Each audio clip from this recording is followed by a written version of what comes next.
Brothers and sisters, President Nelson has asked that I handle the business of the solemn assembly for which we are gathered today.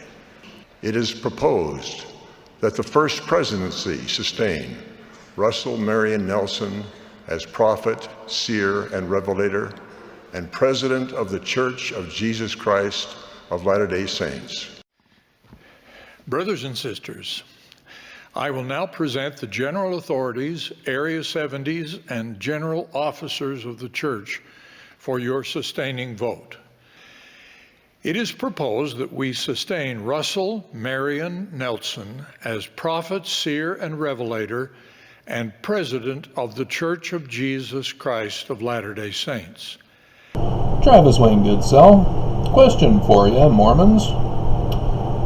If the prophets, especially the president of the church, do not take upon themselves the title of translator. And I know, being born and raised Mormon, I've heard it said by Mormons, he assumes the title. We all apologize for him. But I'm pretty sure I'm going to put it in the video here for you at the beginning. They don't take it. They don't want it. So what would happen if the Book of Mormon plates, the sealed portion, plates of ether, the brass plates, as I'm going to go over in this video, other plates and lost documents and records are found? The president of the church will pass it off to experts because he's not a translator. And that doesn't concern any of you. See, when the Egyptian papyri was returned to the church, David O. McKay gave them over to Hugh Nibley, because David O. McKay is not a translator. I've got them.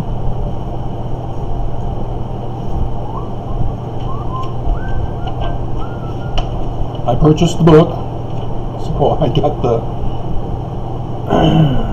there's the Book of Abraham. There's the Book of Joseph. Did you even know that the Book of Joseph existed? I didn't. Not for quite a while, until I was raised and wrote it up. They have those pictures online anyway, so that you can obtain them for your own files. And Egyptologists claim they've translated it.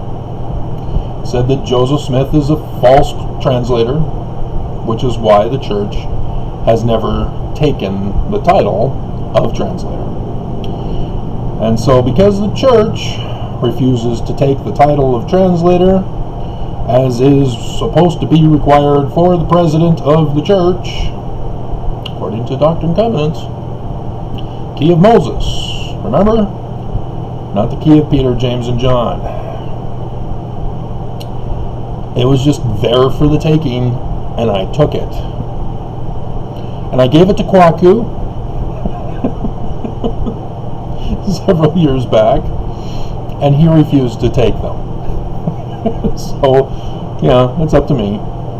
I've done a version from Genesis to Noah already. I put it on academia.edu. I don't know if I even bothered Amazon or not. I don't know, maybe. Amazon are being asses, so I bailed on Amazon after they bailed on me. So, anyway, now that conference is gone and done, I don't have anybody who's looking online for church stuff anymore. other people are getting viewers, but not me. I require breaking church news.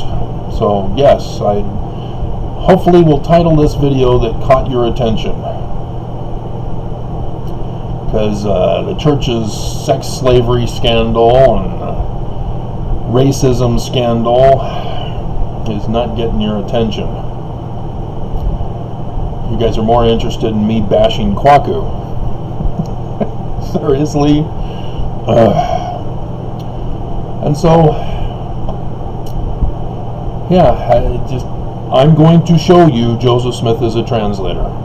I'm going to show you that the Book of Mormon is true, just not in the way you've been born and raised to believe. The seed we were given is not what is produced. That's using agriculture, or horticulture. The seed turning into a fruit. That's science. That's called pragmatism in the moral theory realm. And so what do we know about the brass plates? Well, we first get introduced to it in 1 Nephi chapter 5. And Nephi and his sons get the brass plates right the final year before Jerusalem is destroyed. Because Nephi was born in the first year of when Babylon came. So, at the very most, he's 11 years old. Almost 11. 10, technically. So when it says he's exceedingly young, he's not kidding. So yeah, it's not a real story. It's not a real history. But if you're going to be upset with me because your belief systems are not being confirmed, get out of here. I'm going to show you Joseph Smith as a translator, and that the Book of Mormon is true according to a different belief. So if you're going to cast the seed aside because of your unbelief, that's on you. So in verse 10, they have made a sacrifice, and now they're looking through the plates. And so they beheld that it contained the 5 books of Moses, the Torah, the Pentateuch, Septuagint, which gave an account of the creation of the world. Yeah, we know this. And also of Adam and Eve, who were our first parents. We get to go over that. And also a record of the Jews from the beginning, down to the commencement of the reign of Zedekiah, king of Judah. And also the prophecies of the holy prophets from the beginning, even down to the commencement of the reign of Zedekiah. And also many prophecies which have been spoken by the mouth of Jeremiah. And so it seems a lot like our Bible, doesn't it? Except that there's something else. And it came to pass that my father Lehi also found upon the plates of brass a genealogy of his fathers. Wherefore he knew that he was a descendant of Joseph. Anybody familiar with Ezekiel 37? How many of you believed Elder Nelson, who often spoke about the Book of Mormon, not the brass plates, being the fulfillment of Ezekiel 37? Oops. That's what you get when you're not a translator. Even that Joseph, who was the son of Jacob, who was sold into Egypt.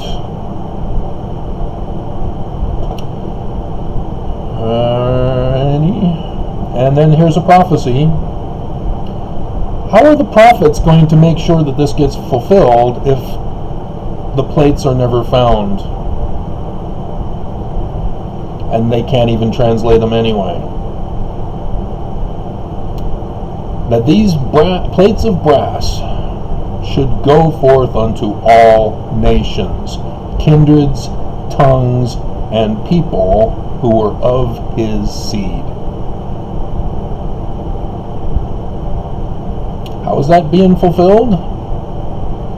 Seems like it still has yet to be fulfilled. When is it going to be fulfilled? Oh, Travis, it's in the millennium. Jesus will come down from outer space on a flying horse to Adam-on-Diamond, and there will magically appear plates.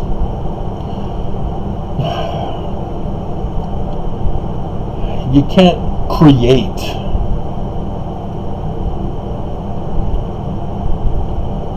It has to be as is. But without fail, when I do these videos about missing treasure plates found, there are always those who say, "Have you heard about these plates?" Go away. Go away. And so what language were they in? We already have a clue. Egyptian. But if you need to know the actual source in the Book of Mormon that tells us exactly, because you aren't capable of doing deductive logic reasoning, Mosiah chapter 1 verse 4. For it were not possible that our father Lehi could have remembered all these things to have taught them to his children, except it were for the help of these plates. For he, having been taught in the language of the Egyptians, therefore he could read these engravings and teach them to his children. Yes.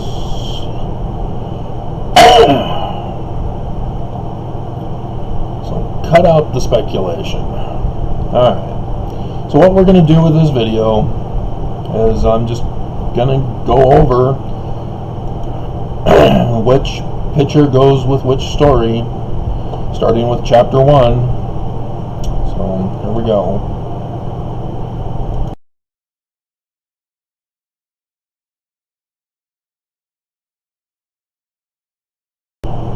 Notice they're naked. There's a reason for that. It's because the Egyptians were not so squeamish about nudity. It was their language to communicate with sex education. So yes, the Egyptians are the first dick pics. The first porn. But how did this picture get translated into chapter 1 of Genesis? Well, you have to know some Egyptian. You have to know that Nut is the name of the woman who's the woman on top. Alphabet Ben Sira calls her name Lilith, if you know that story. On the bottom is her brother Geb. And in between, supported by two rams in this case, sometimes they're baboons, but holding up the two arms of Moses, Shu. See, already you can look at the Egyptian pictures and it should trigger scriptures for you. So yes, when Moses was out doing battle, his arms were up, and then they started to get tired. Oh no, we're starting to lose. Oh no, get his arms up. Oh, yay. Had two servants lift his arms up. Yeah, that's exactly where that came from.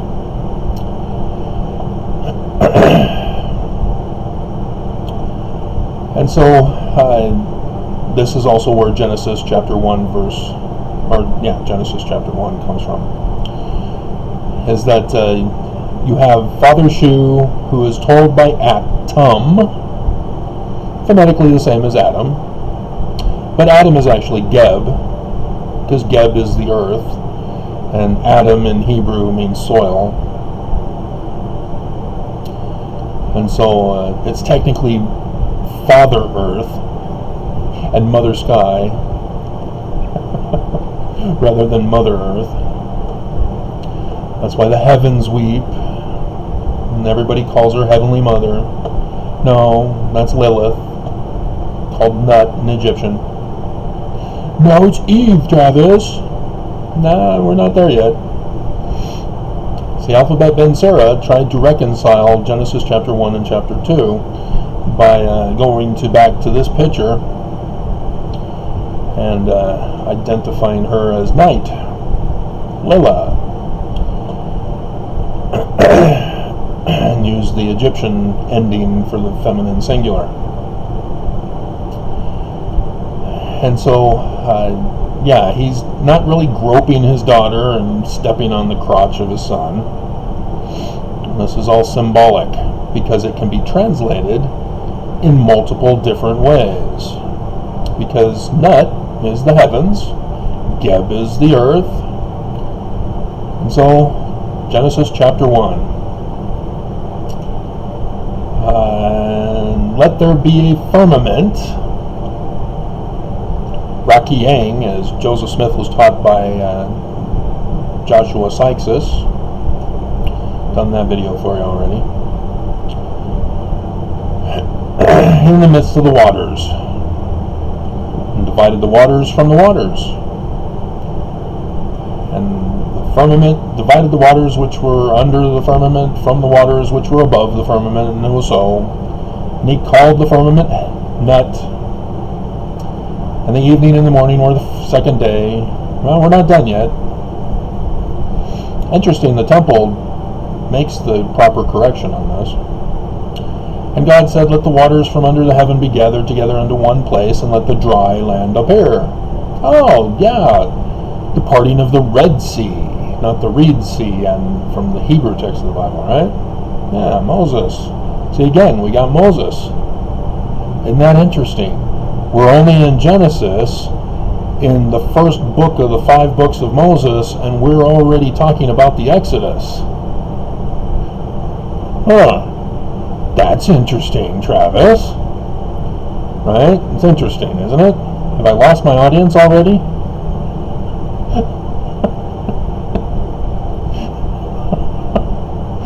And so, yes, this is Genesis chapter 1 right here. This is how the author wrote Genesis chapter 1. It was not Moses. This was written after the Babylonian captivity, and there's indications because of Abraham sacrificing Isaac that it was not until in the ADs when this was actually written, despite the claim that the Septuagint version, which we still have yet to find, Dead Sea Scrolls are the oldest we can find, and they let people believe that they're in the BCs when they were written, when we really don't know. That's why they give a time frame of 300 to 300. It's because anywhere in there it could fit. Because a whole bunch of writing was going on during that time, and all of it was apocalyptic literature. And out of the apocalyptic literature came the 5 books. And I'm talking about Moses, which had an Exodus, of which there was 3 days of darkness, stars falling from heaven, and a viral outbreak. Huh. Interesting. Sort of like our day in the last days. 3 solar eclipses over America. Stars falling from heaven. We got the Lyriads that are now begun. Lyrids. Rather, I always say Lyriads. Lyrids. At the the constellation Hercules, his knee, as he's battling the serpent. Hey, doesn't John in Revelation talk about the man-child battling serpents? Why, yes he does. So, yeah, there's that for that. And instead of stopping the video and putting up the next picture, we already have the next picture. I already put it up for you. That's right. Genesis chapter 2 is the same Egyptian petroglyph. Wow, all Hebrew Bible scholars are wrong? Well, that's quite brazen, Travis. Why, yes it is. It's amazing what you can know when you know, and not speculate because you don't know. And how do I know that this is the scene being referred to? Well, verse 7. Well, we can go back to verse 4. These are the generations, and the Hebrew word means that it's human biological offspring. Genealogy, I am doing it, of heaven and earth. Wait a minute. Human biological offspring of heaven and earth? Oh, wow, Travis is right. Oh, man, that sucks. I don't want to let him know that he's right. That'll give him a big head. That'll mean that the church is false and that Joseph Smith was a translator. Oh, dear God, we can't have that. Yeah, this is Nut and Geb. They're supposed to have generations, but wait a minute. They're not created yet. And so in verse 7, and the Lord God formed man, which is Adam, soil, out of the dust of the ground, and breathed into his nostrils the breath of life. Well, how did he form him from the dust of the ground? Well, we got to go to verse 6. But there went up a mist from the earth and watered the whole face of the ground. Remember Shu?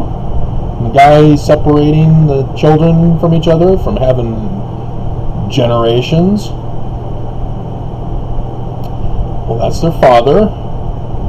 And Shu is named Shu because he's air, the firmament, Rakiyang. So, does he have a wife? Well, yes, he does. Her name is Tefnut. And what do you bet Tefnut means moisture? Cha-ching! Yep. So there's Tefnut, and watered the face of the ground, and the Lord God is Shu. This is Heavenly Father, guys. Brigham Young was wrong. Adam is not our Heavenly Father. Shu is. And Shu formed Adam, Geb, from the dust of the ground, and breathed into his nostrils the breath of life, air, because that's what Shu is. They're anthropomorphizing it, but again, you can translate this in multiple different ways. I've already demonstrated 3 technically. And so there you go.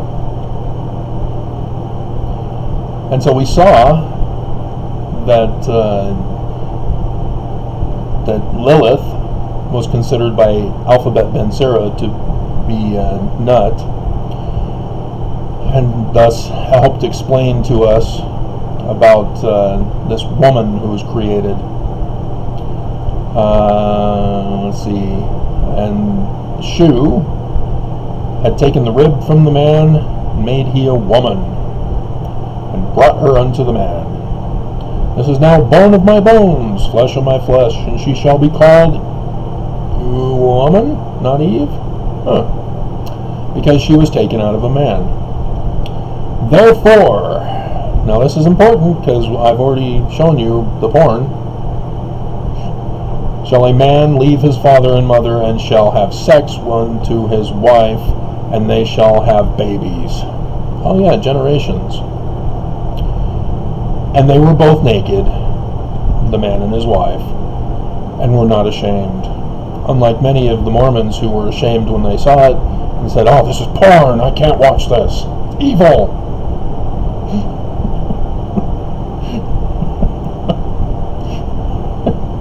Alrighty, now it's time for this one-eyed serpent. No, not the one-eyed serpent.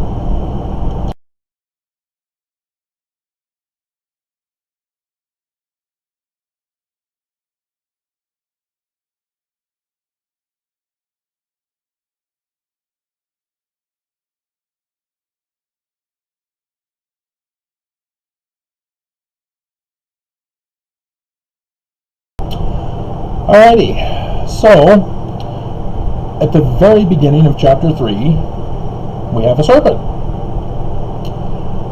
But what's interesting is that in biblical Hebrew,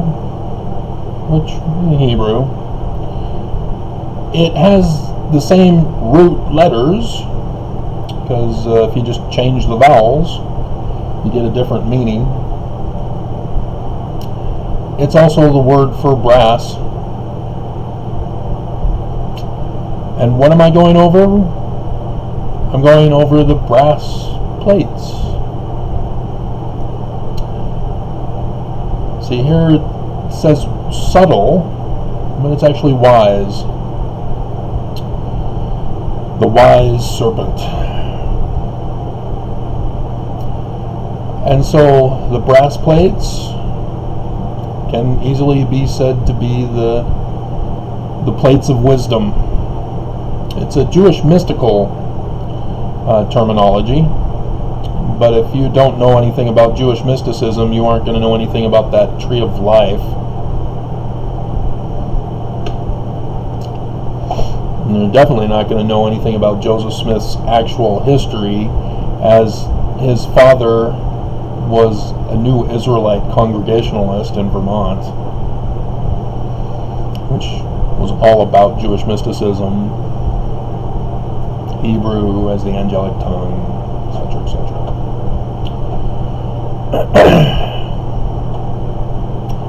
And so here you have a tree that's involved with the snake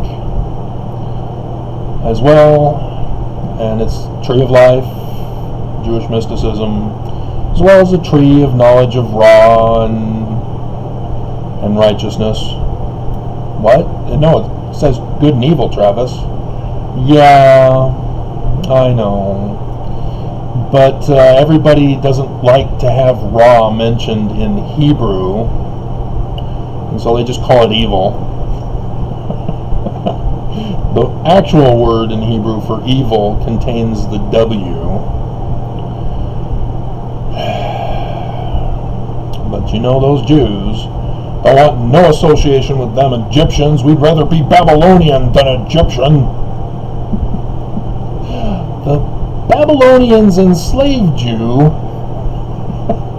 and assimilated you into their culture, whereas you originated with Egyptian. You're giving up the nativity of Judaism. Okay.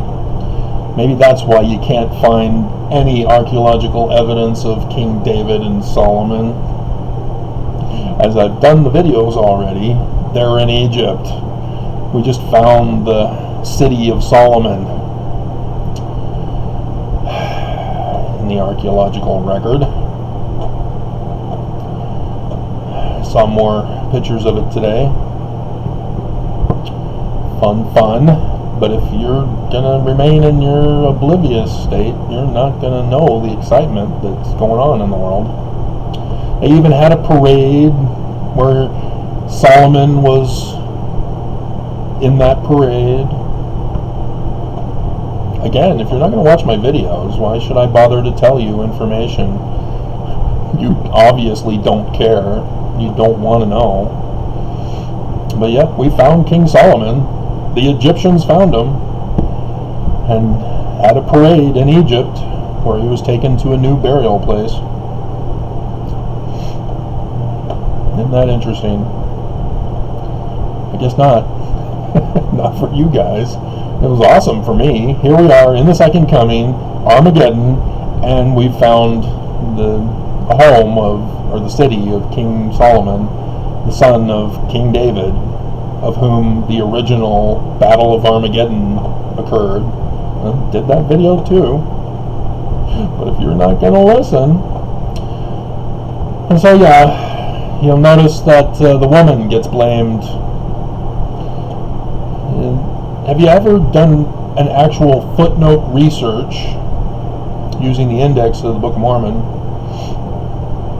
to find all the times where Eve is solely responsible for the fall? Have you checked? How many times? Check, hurry. What about the Doctrine and Covenants? How many times in the Doctrine and Covenants is Eve blamed for the fall? I'll give you a hint. Section 29, verses 36 and 40. Yeah, she's not responsible. What? But Paul said in his letters that the woman was to blame. Yeah, no. Book of Mormon's right. Oh my God, the Book of Mormon is true. It corrected the errors in the Bible. That is just unheard of. This is definitely Armageddon. It's the end of the world to have the Book of Mormon true.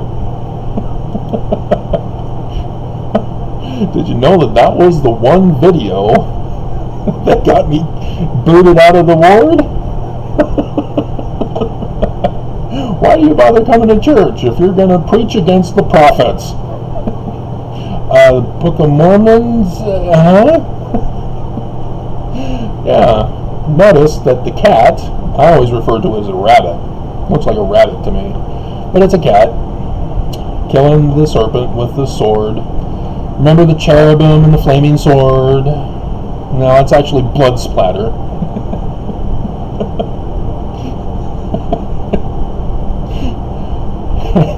And is it pomegranates or is it figs? I've got another picture somewhere. I haven't gotten my pictures organized quite yet, but now this is the typical tree that is associated with the tree of knowledge of good and evil. But it's not an apple. That was invented by the artists who painted paintings during the Dark Ages and Middle Ages that had people believing that. They became the preachers of the new interpretation. There is no apple. That's Snow White. Which I'm pretty sure that's why they used the apple in that one, to poison it, so that she would die, referring back to the Genesis story.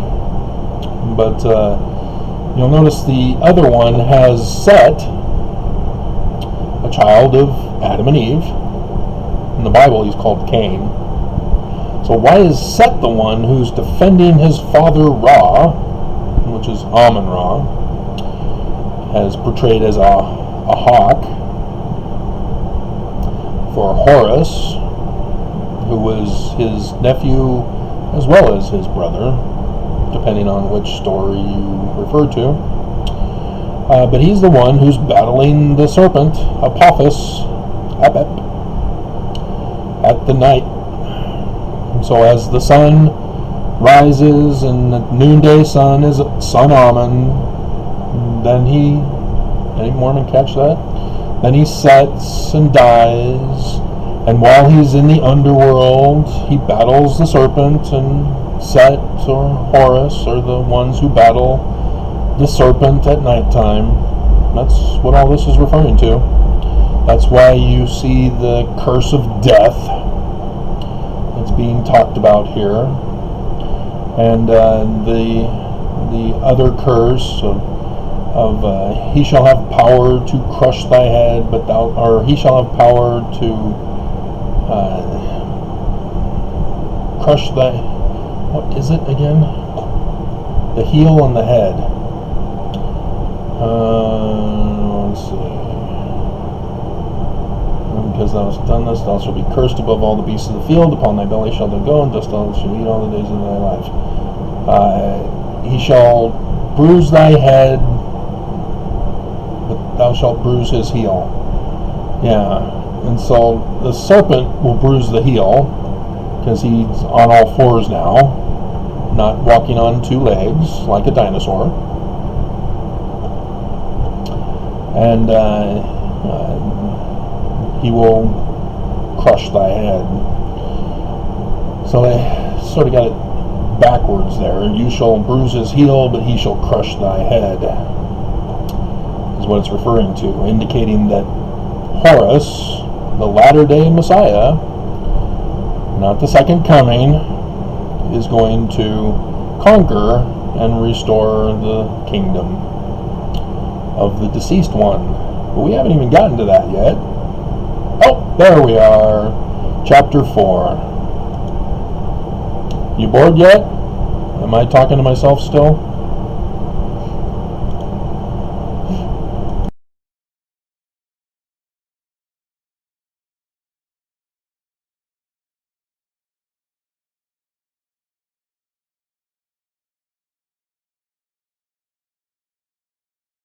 Alrighty, well, if you remember your temple text with the law of sacrifice, which is that the daughters of Eve and the sons of Adam, no, that's the wrong one, which is, I need the trigger word. But too many Mormons have made the mistake of believing that Cain's sacrifice was rejected because it was fruits of the field and the firstlings of the flock, which continued until the death of Jesus Christ, which ended sacrifice by the shedding of blood. So yeah, I just needed a trigger word. Notice both of them are included in the temple. Joseph Smith had talked about that. That's why it was included in the temple, because they had to have Joseph's stuff included in Brigham's stuff. And so no, it was not because Cain offered fruits of the field. Those are also part of the sacrifice. It was his job. So if his job is the fruits of the field, he's not going to take his brother's job to offer up animal sacrifice. So think, people. Think.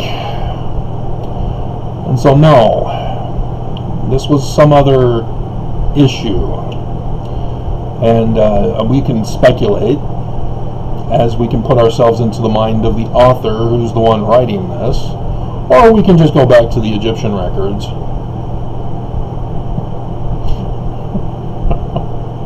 Abel was the firstborn, not Cain. Abel was the one in charge of the fruits of the field, not Cain. So yes, as the Book of Mormon tells us, and as Joseph Smith also told us, the Bible has been mistranslated. Some plain and precious things have been taken from it. And so as I've demonstrated here for you, we can have a correction of the Bible made. The only problem is there's no one else on earth who knows this. I'm it. I'm the last survivor of the Zeitgeist generation of scholars. I don't know of anybody who's taken the mantle from D.M. Murdoch. She was the one who made it popular, but I'm the one who did the scientific processing of it, the theorizing, so that it can be tested. And I've shown how it works, whereas D.M. Murdoch was just, oh yeah, the Bible plagiarized the Egyptian documents. The Bible's fake. Ex-Mormons, if you're listening, does that sound familiar? Oh, the Book of Mormon's plagiarized. It's just fake. There's a message here. And if you just disregard it as fake because it's plagiarizing, you're not going to get the message. But yeah, these are the sons of Adam and Eve, Nut and Geb, who are battling it out. And there's actually 2 deaths. See, the second death, spiritual death.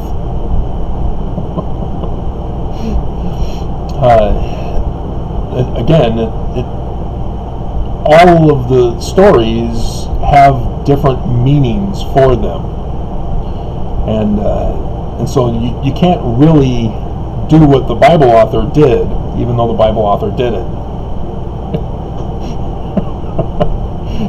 He turned all of the Egyptian singular documents about a singular subject matter and turned it into a consistent narrative of history,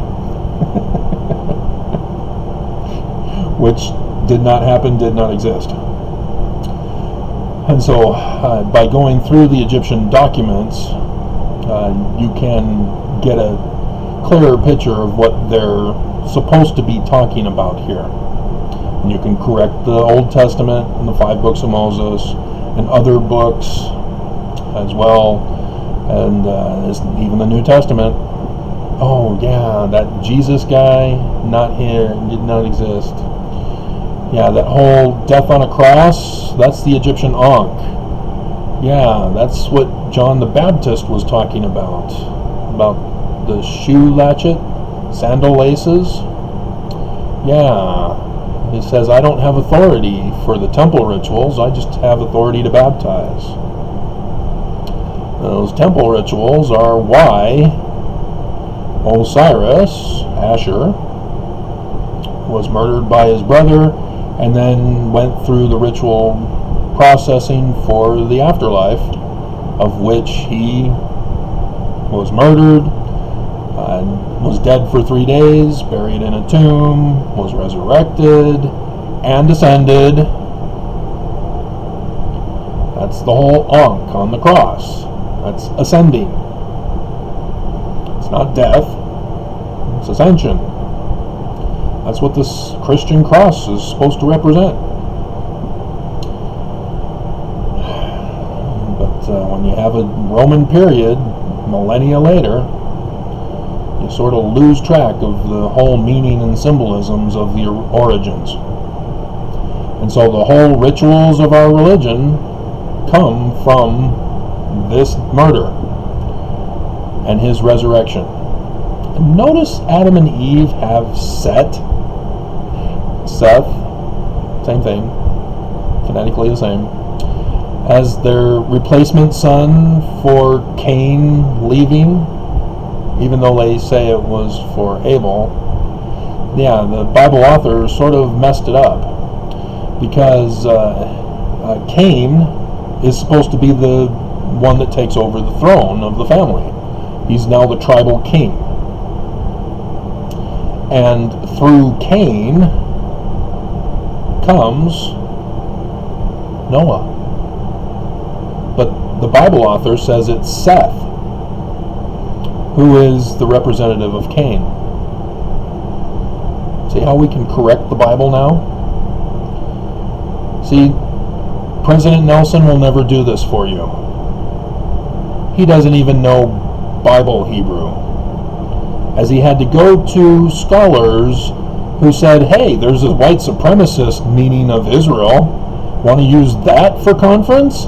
Yeah, sounds great.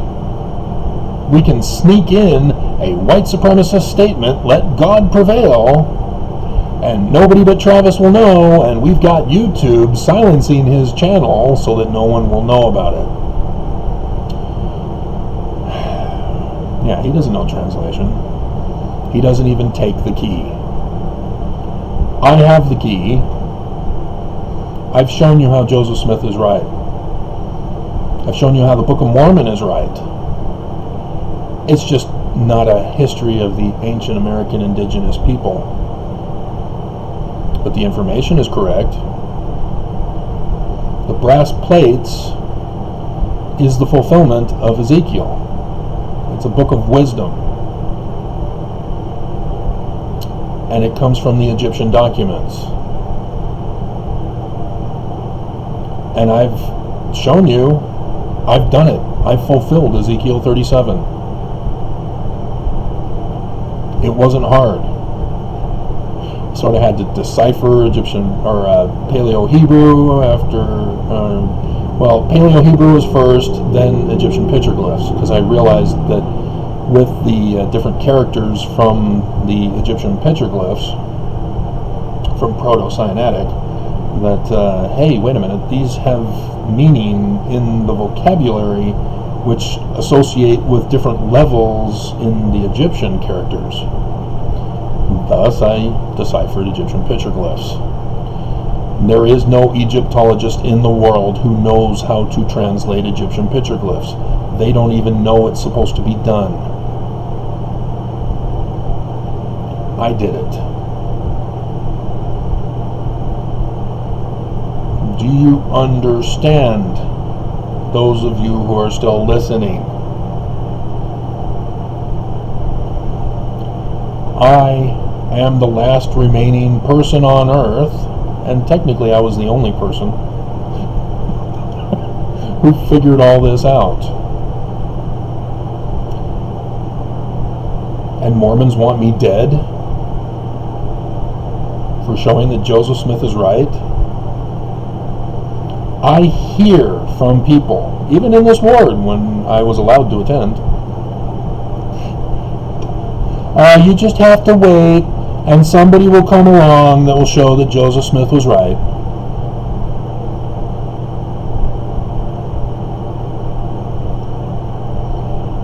And you reject me. You'll see the thumbs down, most likely at least the 2. They just put thumbs down regardless. They don't listen to anything I say. Because I've trapped them multiple times.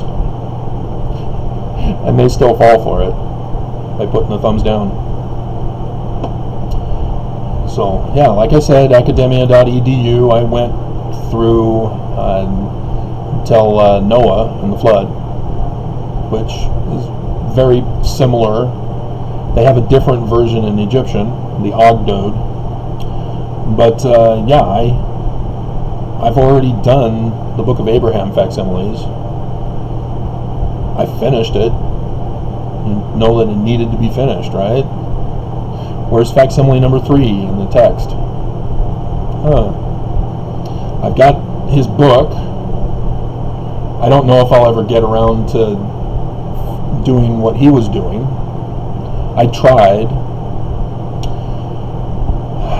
I think I did one partial publication, because the manner in which I was doing it on Amazon was to do a chapter for each publication, and then eventually when I'd get enough chapters together for a bigger book, I would combine them all together into one book, depending on the topic. So that's how I did it with church history research publication, as I did each chapter of the story of the Smiths' life, published it, and then when I got enough of them, I did a fuller book of it. Only got to 1829, and then these videos I've been doing have added to that, but I stray from the topic at hand here. So, I mean, who do you want to follow? Nelson? Seriously? I've already exposed him as a false prophet here. Do you understand? by my being a translator, showing that Joseph Smith is a translator, guess what that means for Nelson and the others? Yeah, it's the false church. It's false prophets. Oh, yeah, that was also prophesied for the latter days, wasn't it? So, how do you get stubborn people to listen and believe?